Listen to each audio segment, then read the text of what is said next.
ये बताइए कि जो हालिया वाकया हुआ है इस वक्त उत्तर प्रदेश में, एक 7 साल बच्चे के ऊपर जो है वो टीचर के कहने पे, उसके उकसाने पे बच्चों ने थप्पड़ मारे महज इसलिए कि वो मुस्लिम बच्चा है।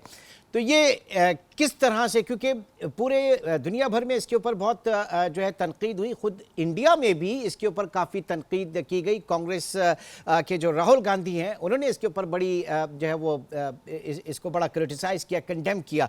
आप किस तरह से देख रहे हैं इस वाक़े को? पहले तो मैं आपसे जानना चाहूँगा। बिल्कुल कंडेमनेबल है और इसको जितना कंडेम किया जाए कम है, क्योंकि वो टीचर ने जो हरकत करी करी बिल्कुल बर्बर थी।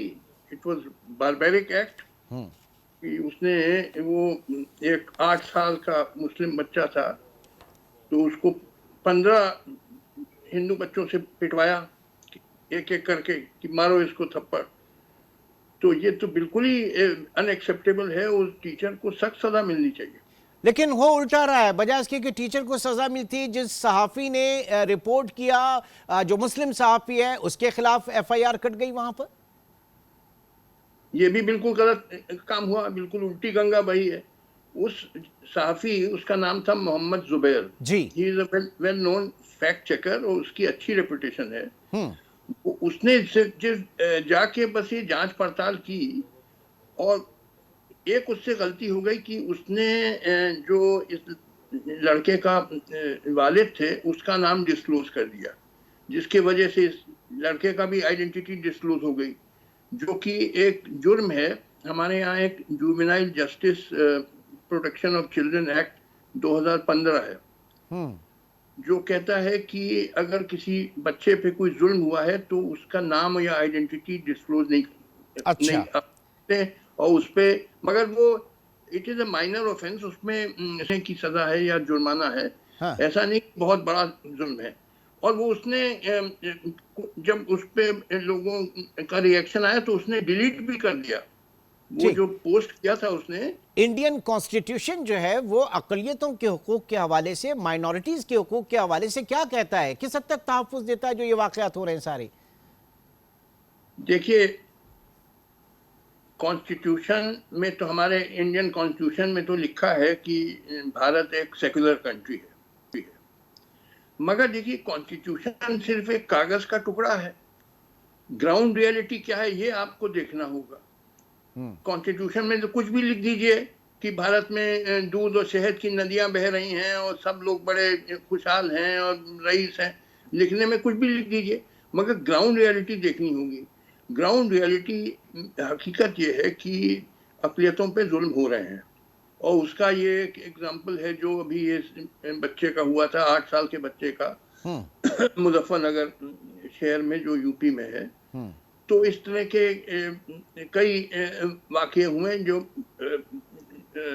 अक़लियतों के खिलाफ जो जुल्म हुए हैं उस पर कई वाक़ये होते रहते हैं। नहीं तो कॉन्स्टिट्यूशन की खुद निगरां होती है, जो अदलिया है वो तो खुद कॉन्स्टिट्यूशन की, आइन की निगरां होती है, फिर वो कमज़ोर है क्या वहाँ पर? और फिर दूसरा ये कि मोदी सरकार में हम देख रहे हैं कि बहुत ज़्यादा ये चीज़ें, पहले गुजरात था, फिर अब ये मामला, ये इस तरह की चीज़ें बीजेपी गवर्नमेंट में क्यों इतनी तवातुर के साथ हो रही हैं?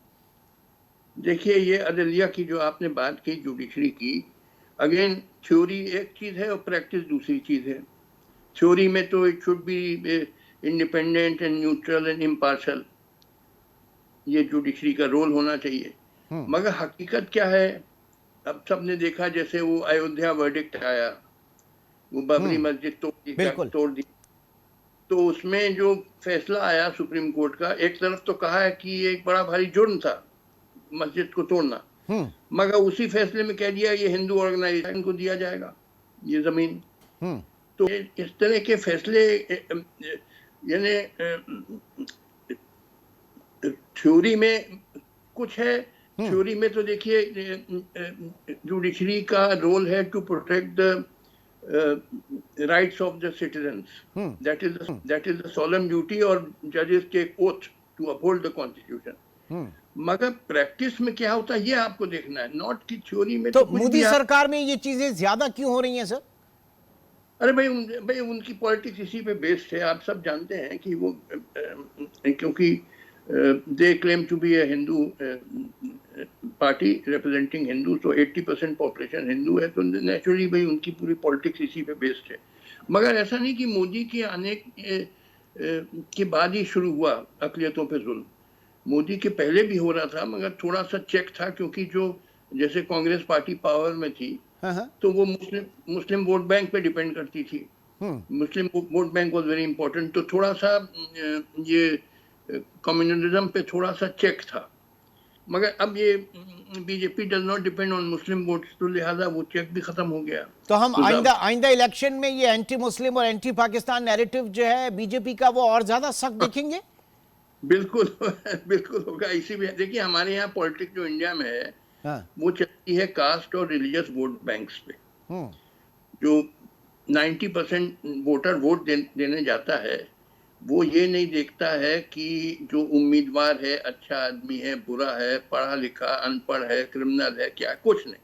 सीधे सीधे जात बिरादरी पे जाके भाई साहब वोट देते हैं 90% लोग। मैं नहीं कह रहा हूँ कि 100%, बट ठीक। 90% ऐसे वोट करते हैं। तो लिहाजा ये होगा, और जब वो इलेक्शन और करीब आएगा हाँ हाँ। तो देखिए ये कम्युनल इंसिडेंट्स बढ़ेंगे और